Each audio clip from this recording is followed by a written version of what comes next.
Guys, welcome back to my channel. This is Heather with Creativity by Heather BE, and today I am going to show you 9 techniques that you can do using one stencil. So the stencil that I'm going to be using today is from Brutus Monroe, and it is the Birthday Circle stencil. Love this stencil. It's got all kinds of different celebration designs in it, and I chose it because it is a circle. I also want to show you that you can take a circle stencil and use it as in different shapes. So I don't know about you, but I see all these great stencils out and I look at it and I think, oh, that would be great for ink blending. And we kind of get in what I like to call that technique rut. And there are so many things that you can do with a stencil. And so I wanted to show you 9 techniques. Honestly, there are so many more out there. These were just 9 that I chose. So the first one I like to call stencil stamping. And what I did is I inked up a sheet of Bristol Smooth cardstock using Distress Oxide ink, the worn lipstick, and I'm going to use my spray bottle and I'm going to heavily coat my stencil with water, and I'm using the back of the stencil. So I am loading that thing up with water to where when I pick it up, water's going to drip. You want your stencil really wet for this technique. So once you get your stencil really wet, what you want to do is carefully, because once you get it down, you don't want to move it. You want to carefully flip it over and lay it down on your paper. So you can see I'm just turning it over, and I'm going to use a rag just to kind of tap on it. I'm not shifting it and moving it. I just want to kind of push that water into the ink. Because remember, distress inks are going to react with the water. So now I can carefully, and you can see how much water, you can see it pooling on the edges. So now once I carefully lift it up, and I would tell you this is one technique that once it dries, oh my goodness, it is such a beautiful result. And I will show you images after each technique of the panels dry, so you can see how awesome that looks. The images from the stencil came through and they stayed dark. You could heat set this. I actually just let it air dry, and the great thing about this technique is the ink that's left on your stencil, I like to flip that over and put it on just a regular white card panel, and then you get this cool little effect that you could use as a background. It almost looks like paint splatter. I love that you get 2 panels out of this one technique, and it's so inexpensive. You need water and distress ink. I mean, we all have distress inks in our stash. So there you can see what that looks like dry. It's just gorgeous. It really brings out that color. So number 2 is ink blending. And I know I had to throw this in there. We all ink blend with our stencils, but what I wanted to do with this is show you different ways that you can make different shapes out of your stencil, specifically using a circle stencil as we have here. So the first thing that I'm going to do is I'm going to actually just blend out my 2 colors of ink, and I'm using Carved Pumpkin and Blueprint Sketch here, and I'm going to just do the ink blending in the center, and I'm going to kind of overlap those, so I'm going to get a little bit of a green, and I am going to speed this up. Now, one thing with a lot of these techniques is you'll see you need to make sure you tape your stencil down really, really well to stop it from shifting. So once I pick that up, very simple, I've kind of got this oblong shape, not really a circle, kind of off to the side, and you can do whatever you want with these shapes. So for this one, I'm going to show you how you can take that circle stencil and turn it into a rectangle. And you could do this different ways. What I do is I actually am going to give it kind of a border, but you can make it go all the way across your paper. For time's sake and because I'm only showing techniques, another thing you could do is I'm only going to ink up this end. You could go down to the other end and ink that up, so then you have kind of an open middle. But what I wanted to show you is that you can really take that circle stencil and make other shapes out of it. So you're not locked into just the shape of your stencil. So I've blended both of my colors, and I'm just going to lift this up, and you'll see what I mean by the border. And there it is. So simple. Now that circle stencil has now become a rectangle. And like I said, you could do the other side and give it on both ends. This is one of my favorite ways to turn a different shaped stencil in and kind of use it as a side panel. So what I'm going to do is I'm going to tape it down, and then I'm going to tape it off so I'm getting that rectangle, but I'm getting it vertically. You can see my purple tape is sticking to me, and if you'll notice down on the right, yep, that piece gets stuck to my arm. So, and I went through a lot of purple tape recording these videos. I have to say, I wasn't a fan of it at first, but I really like it now. It tore one of my projects and I was not very happy, but now I kind of get some of the sticky off. So you can see how I've got that taped up, and this time I'm using Candied Apple, and it's just so simple, and I'm doing a little bit of an ombre effect on this, and I actually have my stencil upside down, which I didn't realize. But it's okay, especially with a stencil like this, it just has random shapes. So look how gorgeous that is. You would never know that that is a large circle stencil. And I'm going to do something else with this panel later on in the video as well, and show you how you can take that simple ink blending and turn it into something else gorgeous that I actually end up creating a card with. So these are the 3 ink blending. You can be creative. You could turn it into a diamond. However you want to tape off that stencil is the shape that you're going to get. And those are the 3. And here's just some close-up images. Like I said, the side one with the Candied Apple, I am going to show you again. Okay, number 3, heat embossing. And this is another technique that we generally probably gravitate towards. I am using Brutus Monroe embossing powders here. This first one I'm showing you is a pink one that I actually made at their studio store. And the second one is a Twisted Tangerine. It's a gorgeous color. Wait till you see that one. So for this, you really want to make sure you have your stencil taped down really well. And you want to make sure you use your anti-static tool, which I did not. So I just lifted the stencil up, used my anti-static tool, and then I'm just going to put it right back down. So when you do this technique, you want to make sure that you really push and get a lot of that embossing ink on your paper, because that ink has to go through the stencil, the cutout in the stencil. It has to get through there. So you want to really make sure you ink this up a lot, and I gave it a pretty good amount of pressure to be able to get my ink through. So I'm going to go through it, and I actually edited this. I did it much longer than what I'm showing here. So once you have that inked up, I'm going to go ahead and remove my stencil very carefully. And you'll see as soon as I pick up the stencil and the tape, you can see where the embossing ink is. So you can see it there. And the first one, I'm going to use that pink color that I created. It doesn't have a name. They have a embossing bar at the Brutus Monroe Studio store, which is awesome, and I created that there this summer. And there's the panel. So it's not perfect. There's some little areas that it kind of goes out, and that's another reason why I like this stencil, because it's got confetti and different things. It's okay. If it's not perfect, it blends in with the stencil. So I just went over and did everything again. Remember to use my anti-static tool, use my embossing ink. And this is that Twisted Tangerine. And once it is heat set, it is so beautiful. It's almost like a copper color. It's really pretty. It's got these gorgeous little flecks in it, as you can see there. And for this panel, what I wanted to do is show you ways that you can change the shape after you've done something with the stencil as a circle. So I'm just going in and I'm going to cut some strips, and then I can use those on a separate card panel. So once you make these panels, you can cut them and alter them however you want to fit your project. So you don't have to keep it as the full, circle that we originally embossed. So you could take that and use it as a sentiment strip. There's so much stuff you can do with these.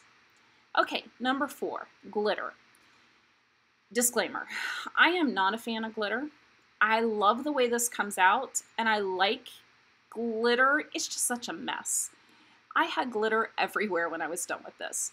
So to get the glitter to stick, you need to have some adhesives. So you can use large score tape, you can use Stick It, which is what I'm showing you here, or you can use the Xyron machine, which is actually what I'm going to use. For me, that's the simplest. I have it. I have had this for years, and I love it when I'm doing techniques like this. You just need some way to get your panel completely sticky and very sticky. So I take an old bone folder that I had, and I go over this just to make sure all of that sticky is there.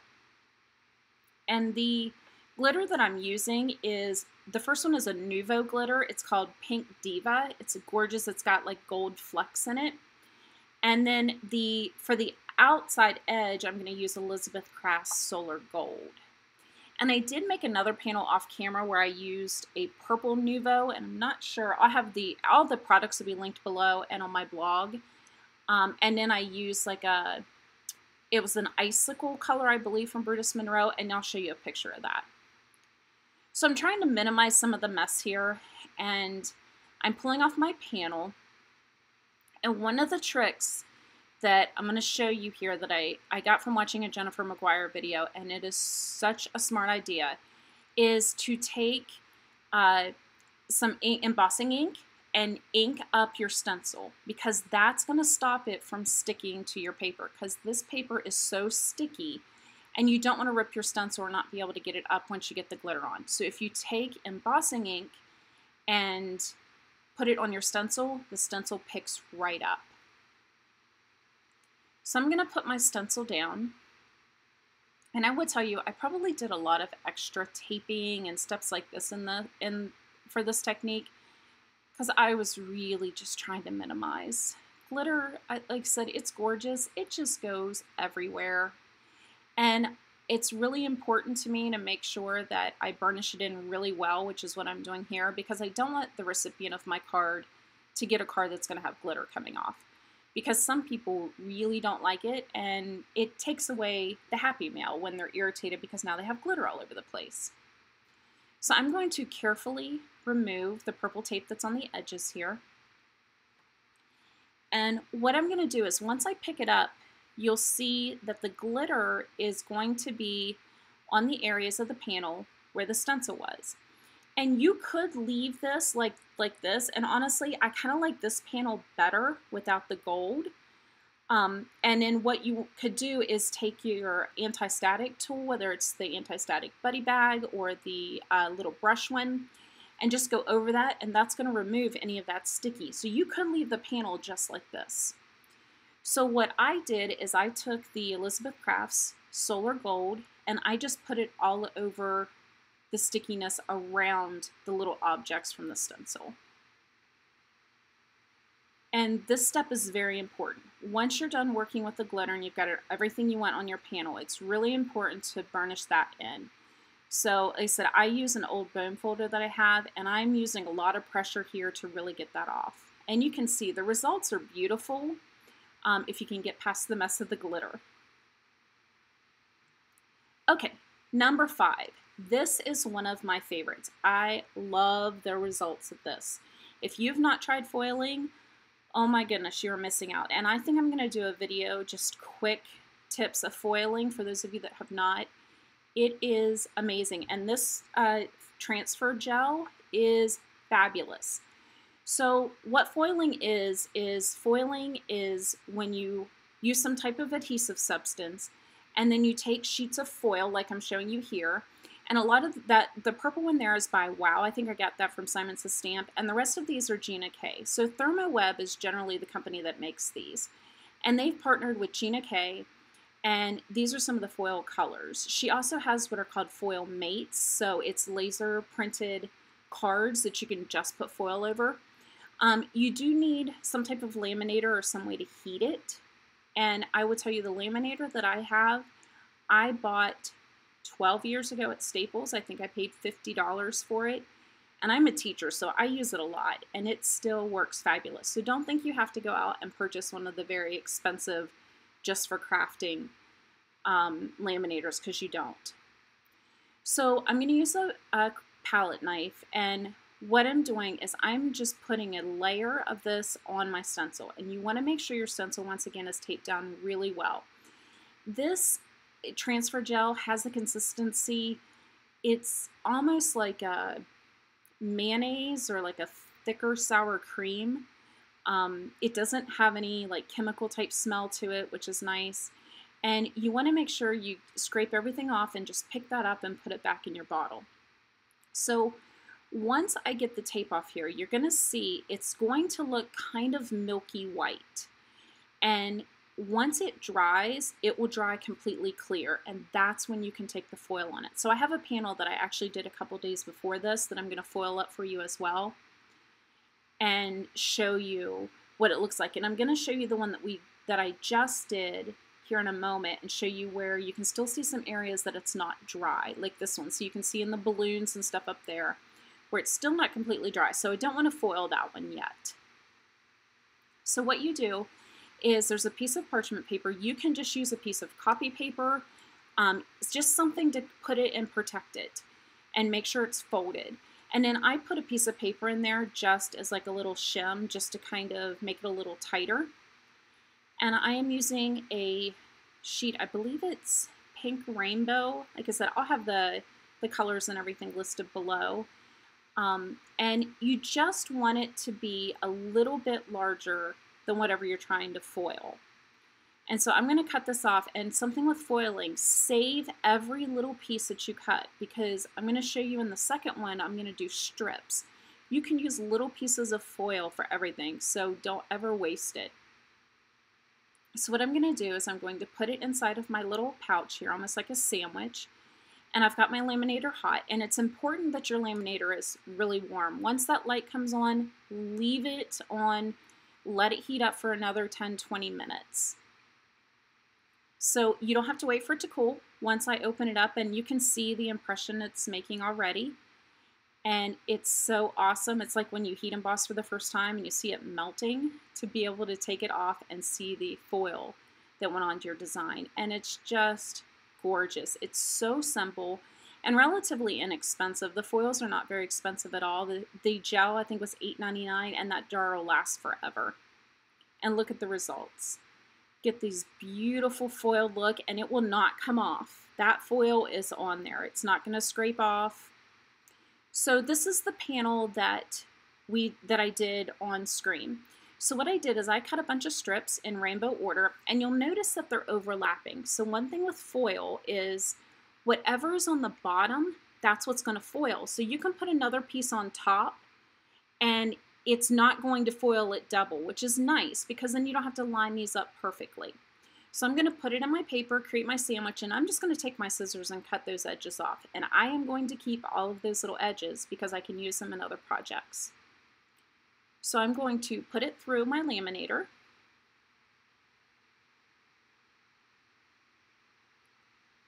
And as it comes out the other side, and this one, I had not done this rainbow effect before, and I just loved it. I actually created a card that I'll show you at the end out of this one as well. So I'm going to go in and just pull off each of those strips and reveal the magic.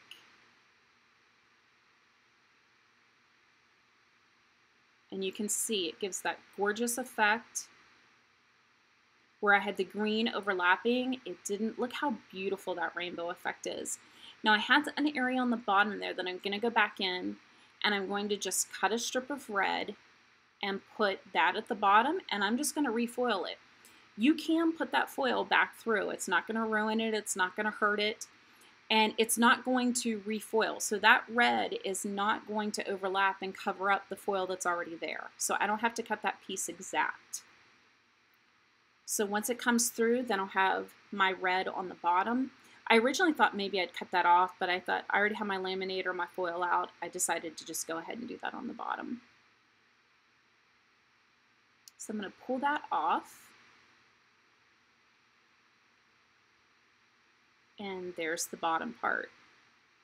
There is so much stuff that you can do with foiling. There's a foil pin that I was going to show you, but I decided to save that for another video.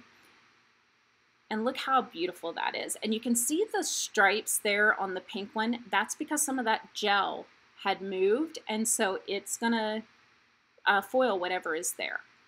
Okay, number 6. Nuvo Embellishment Mousse, and this is the color pink. And Nuvo Embellishment Mousse came out, I want to say a couple years ago. And it's almost like, it says it's a mousse, but as you can see as I'm digging it out, it's not really a mousse consistency. It does spread, so it's soft enough when you lay it out, it softens up. And this was a new color that I purchased at my local craft store earlier this week, and I really like this color. And you can do multiple colors, so I could do half of this one color and then the other half another if I wanted to.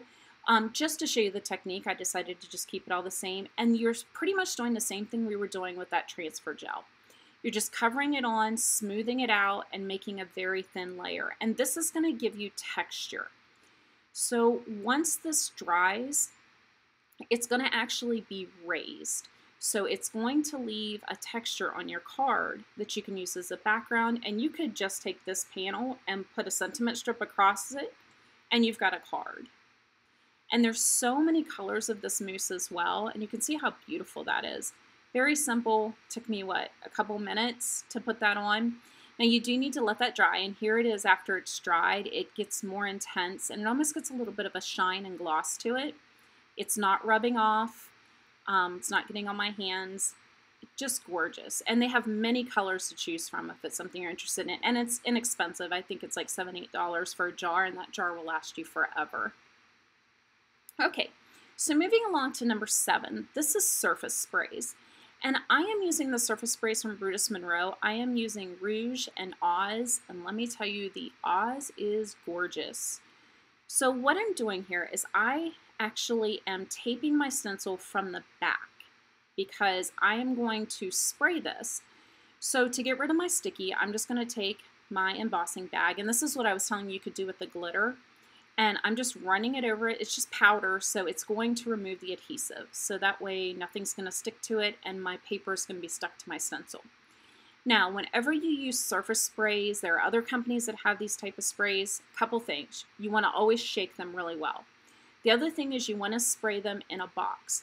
So these Brutus Monroe surface sprays, they will stick to anything, and they are permanent once they're dried. So you can see if you hold it up, you get a lighter color. The closer you get, it kind of gets darker and it doesn't halo. So I'm going to turn it around and I'm going to spray the Rouge now on the other side. And this is a really deep dark color. And you'll notice that I'm not really spraying directly into the little holes. So what it's going to do is kind of give it almost like a gradient bubble effect that's really cool. Kind of like a grunge effect. It really has a grungy look to it. But you want to make sure that you wash off your stencil as soon as you're done. With this one, the Nuvo paste and the Deco gel, and another one I'm going to show you here in a moment. So what I did is I just had a bucket of water and I would just kind of drop it in there. So for this one, I decided I wanted to do half of my Stencil Oz and half of my Stencil Rouge. So I'm using Brutus Monroe masking paper, and I love this masking paper for this reason right here. I don't have to try to figure out how to get the back off. They've got some sections that have been pre-cut for you, so you can just lift it right up. So I had not tried this masking and using this technique before, and I'm going to tell you some things that I found. It worked really well until I got the paper wet. So I'm going to spray the top with Oz, and on this one you are really going to see how gorgeous this color is. There's so much stuff you can do with these surface sprays. Like I said, you can spray it on wood, you can spray it on metal, and you can use your stencils. So look how gorgeous that color is, that Oz. It's just beautiful. Okay, so this is where it didn't work out so well. So I washed off my stencil and I decided to leave the mask on, so that way I could just put another mask up over top of it and know exactly where the line was. And then in my mind, I would just peel that bottom part off. Yeah, it didn't work that way. The bottom part, because it was wet, it got very sticky, and the stickiness stuck to the stencil and it stuck to my hands, and I actually had to stop the video and just to clean up the stencil. So take off your masking paper, don't get it wet because it doesn't work out well. So I am going to heat set this just in case I get some areas that would happen to get some of the rouge in there, because once it's heat set, it will not come off. Once the stuff is heat set, it is permanent. So I've got my other side of the masking paper, and I'm going to put it back in my box because you want to make sure you have it somewhere where it's confined. Shake it up really well. And I will tell you another thing. When I got these in the mail, the first time I used it, I got a lot started coming out, and make sure your lids are tightened really well also. Look how beautiful that color is. And this is the one, the way I sprayed it, it's kind of going to give that grungy effect, as you can see there. And I just love that. Okay, number 8, watercolor. So this one, I use the Gansai Tambi Starry colors, and then I also use the Koi watercolors. For the Gansai Tambi, these Starry colors, these were the first watercolors I bought, and I love these things. They are absolutely stunning on black paper. They are inexpensive. I got these from Amazon. You can buy them at several places. And so what I'm doing is I am not putting very much water, because if you use a lot of water, it's going to seep under your stencil. And I'm going through and just choosing different colors and basically going in and just coloring and using the stencil as my template. And this is not going to give you crisp, perfect lines, which is what I like about this technique. Once you see it, it's going to give you almost like a kind of like that messy, tilted look, I guess. You'll see it here in a moment. I like the look that it gives. So you can see how it's not perfect, but aren't those colors just gorgeous on that black paper? I love these watercolors. Definitely worth every dime. So for the Koi watercolors, what I decided to do is do it on white paper. And this one, I'll be honest, just for time's sake, and because, like I said, I'm pretty much just showing you techniques, I didn't color in or paint in all of the areas that I would have had I been using this as a card panel, or actually making this as a card panel. But the way these colors pop through the stencil and on this white paper looks so pretty. When I saw this, I thought this would be a great birthday card for like my nephew. It's just very bright, or a card, you know, congratulating somebody on something that was, you know, cheerful, you know, winning a competition or a job. So the colors on this just pop on this white paper, and I am using Tim Holtz watercolor paper is what I used here. So I'm just going in and randomly coloring in different shapes, using different colors. And once again, the key to doing this technique is not to use a lot of water. I'm only using enough water that I'm able to pick up the paint. Because if you use a lot of water, your colors will seep in under your stencil, and you'll end up with just kind of a blob. You won't be able to actually see the design. So I'm going in and filling in. The balloons were really easy, a lot of the large areas, the cakes, and there you can see. So like I said, I would have typically done a little more on this if I was going to use this for if I was doing this for a card panel for a card. But I just wanted to do it to show you the technique. Look how gorgeous that is. It's so bright and cheery and would just make a great card. It almost looks like a child colored it or painted it. I just love it. So that is the watercolor technique, and we are almost to the end. I hope this is inspiring you to really get out those stencils. So for number 9, texture paste. Texture paste is something that's been around for a while, and this is the BoBunny Sugar. Let me give you a little tip here. Don't go out and buy all the colors that BoBunny has in this, because I'm going to show you how you can make your own colors with whatever ink pad you have. So this is the Sugar, which is just a clear color, and I'm putting this on the exact same way we did the Nuvo and also the gel. I'm putting it on, scraping it off, and putting that back in my jar. And this, this texture paste has a shimmer to it. It's really pretty. You'll see it here in a moment when I pick it up. So if you had like a lacy stencil, something like that would be gorgeous to use this on. Okay, so back to that blended panel I told you that I would show you again. So one of the nice things about this texture paste is you can actually use it over top of things that you've inked, and it's not going to color up the ink. It'll actually kind of make it brighter And so what I'm doing is I am just applying a very thin layer, and I actually used this and created a card with this BoBunny on it. And then you pull it up and it gives this gorgeous kind of shimmer glitter effect. You can see there. And once it dries, it is just amazing. I loved it. That is one of my favorite ones we did. Okay, so creating your own color. I am using the Distress, I believe, Mermaid Lagoon is what I have here. And so I just stamped some out on my glass mat. You could also, if you have like a craft mat, and I just use my knife and I pull out some of that gel, or excuse me, some of that paste, and I'm just mixing it up, and it is giving me blue paste.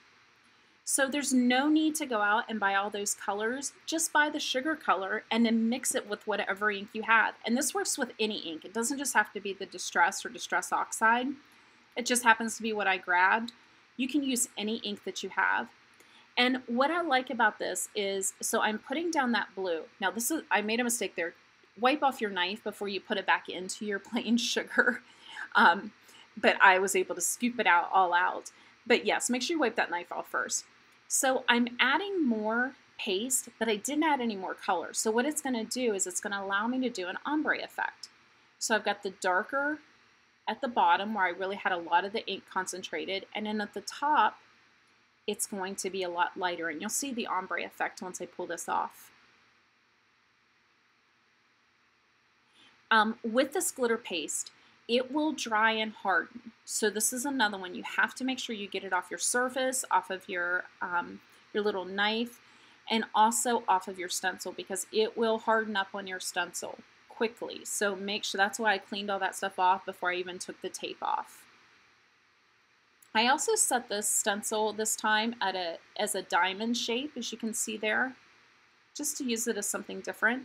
So you can see the ombre effects. So we've got the darker in the bottom, and then it goes up into the lighter at the top, which I think is just beautiful. And I didn't buy another thing of texture paste. All I did was use products that I already had. So there's the one that we had ink blended. This is the ombre where we created our own color. And this is just the plain sugar color, which is still gorgeous. And those are the panels once they've dried. You can see how pretty they are. So with just this one stencil, and look, you can see how well loved it is now. We did ink blending and took our stencil and turned it into other shapes besides just that circle. We also took that ink blended panel and added texture paste to it, created our own color, used, put it on our shape, added it through our stencil. We heat embossed and then cut those down to show that you can use those in any way that you needed to for your card. We used surface sprays, which gave two different effects, kind of that grungy look and then that beautiful eyes at the top. We used glitter, and the second panel here is the one I told you I did off screen with the purple and the icicle. We used stamping, which is my favorite and probably the least inexpensive. And then we got that After Effect panel. We used the Nuvo in the pink Nuvo Mousse, and then the foiling. So 9 techniques that you can do with one stencil, and I really truly hope that this encourages you to go through your stencils. What do you have? Oh yes, and we did watercoloring. Sorry, forgot about our watercoloring. But I hope it encourages you to go through your stencils. Like I said, stencils are so inexpensive. We can use them in so many ways. So these are some of the cards that I created from the panels. This is the little dragon from a Brutus Monroe set called Dragon Kisses. This is a sentiment from a Brutus Monroe stamp. I believe it's Sharon's script. And then I took that one panel and turned it into a circle. So those are the cards. Very simple, fun techniques. None of this took me a lot of time. There was a little bit of mess, but just remember, tape your stencil down really well. Make sure you always clean it off between each step, especially with the paste and inks and things like that, and have fun. I hope this encouraged you, and make sure to leave a comment below if you have additional tips and techniques. I'd love to hear about it. Have a great day.